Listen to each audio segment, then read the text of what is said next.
Primeiro tópico que a gente vai trabalhar é a postura profissional. Aqui na postura profissional a gente vai falar de postura física, aparência, comportamento dos professores, tá? Vamos lá. Postura física. Professor, então, né, deve manter uma postura física e mental condizente com a sua atividade, que é professora de balé. Então, é fundamental para a excelência na realização do seu trabalho. Muitos pais colocam as crianças na aula de balé com o intuito de inspirar uma boa postura. Muitas vezes esse é o maior motivo que um pai ou uma mãe coloca a criança no balé. Ai, ela vai ficar com uma boa postura, não quero que ela tenha essa postura, essas costas arqueadas como a minha, né? Então, tenha isso em mente e use isso a seu favor, né? Seja o exemplo. Então, ao receber, demonstrar passos, dar a sua aula, conversar com os pais, mantenha sempre a boa postura ereta, né? E mantenha contato visual o tempo inteiro com a criança, com os pais, com os demais profissionais, né? Não cruze os braços, não come em sala de aula e não dê aula sentado. No baby não dá, né, gente? Para dar aula sentado, tem que pegar no colo, né? Tem que abaixar, riscar o chão, levantar. Mas quem dá aula em outras idades, outros níveis, outras modalidades, até outros, né? Não dá aula sentada, esteja com uma postura física disponível, então o braço descruzado, de pé disponível para, enfim, para mentorar o seu aluno, para ajudar o aprendizado dele, tá bom? Aparência. Aparência não é assim, gente. Se a professora não for bonita, não é nada disso, tá, gente?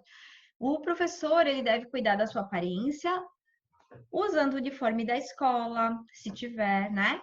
Ou as roupas adequadas. Então, as suas roupas devem estar limpas, sem furo na sapatilha ou na meia, o cabelo arrumado. Se tiver com uma maquiagem leve para dar uma disponibilidade, um tom de disponibilidade para o trabalho, né? Porque, como a gente estava falando lá na adaptação, primeiro a criança ela vai olhar para o professor, vai analisar, e a criança ela se liga muito na aparência para ver se ela gosta ou não daquela pessoa para somente depois ela prestar atenção e falar se ela quer fazer o balé e respeitar, tá? Então, sorria, usa alguma coisinha que chame a atenção das crianças. Vocês podem encontrar alguma coisa na personalidade de vocês para utilizar, né? Alguma coisa que chame a atenção.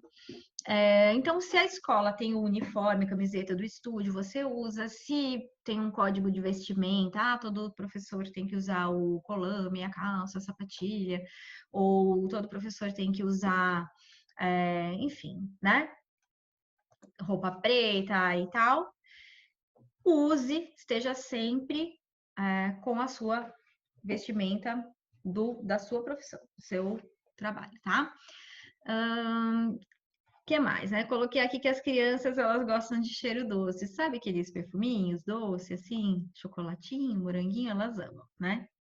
Elas amam. Elas falam, nossa, como você tá cheirosa, professora? Elas já gostam. Se você a criança chega no primeiro dia, ela já sente o cheiro que ela gosta, ela já é recebida com um sorriso, ela já vê algum detalhe em você, maravilha, você já tem meio caminho andado, tá bom? Para conquistar essa criança no futuro. Vamos lá, depois eu queria que vocês falassem aqui sobre isso, a gente conversa depois, na hora das perguntas, já vão pensando nisso, que no Baby existem duas abordagens, vamos dizer assim. Tem o pessoal que se veste professora de balé normal, calça bailarina, camiseta do estúdio e tal. E tem as professoras que se vestem todas de bailarina.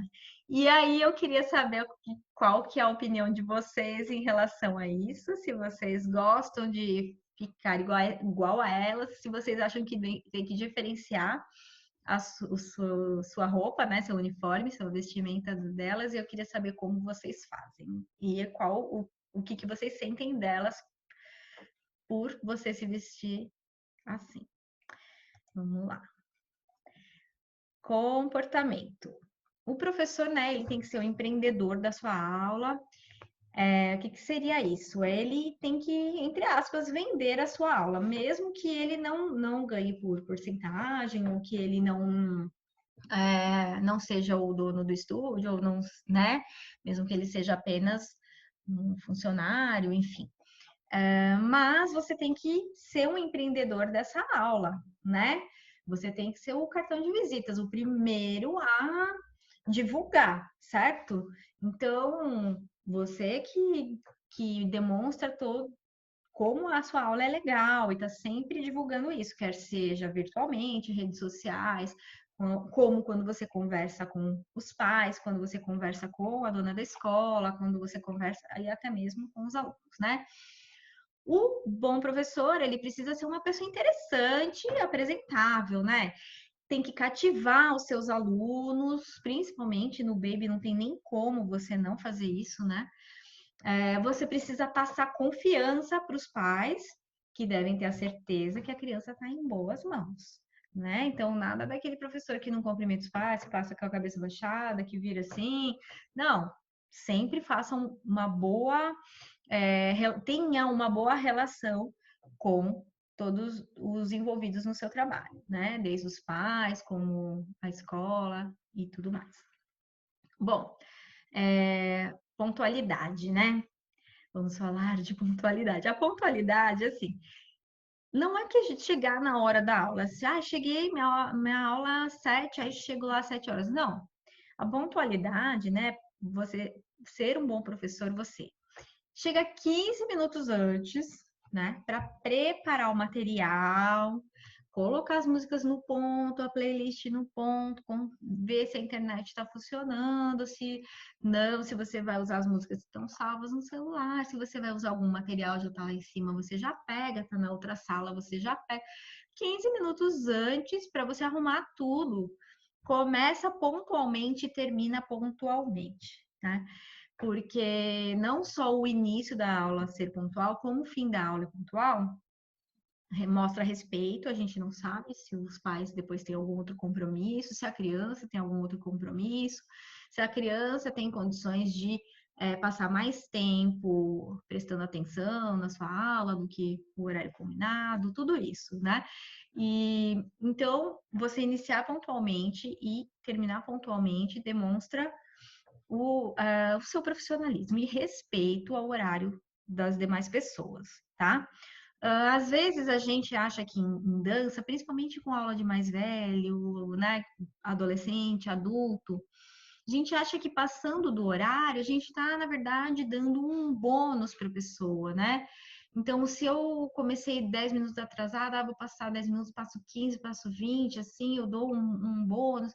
Mas não é bem assim, né? Se você precisar, por algum motivo que você acontece, né? De, sei lá, aconteceu alguma coisa e você precisou passar do horário, você se atrasou uma vez, né? Precisou passar do horário, pergunta.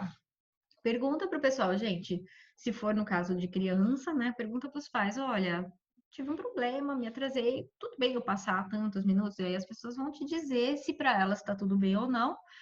Pergunta antes, aí você, se tiver tudo bem para todo mundo, você passa naquele dia, não é problema. Tudo é flexível, né, gente? Tudo a gente tem que analisar caso a caso, certo? Tem que ter o bom senso.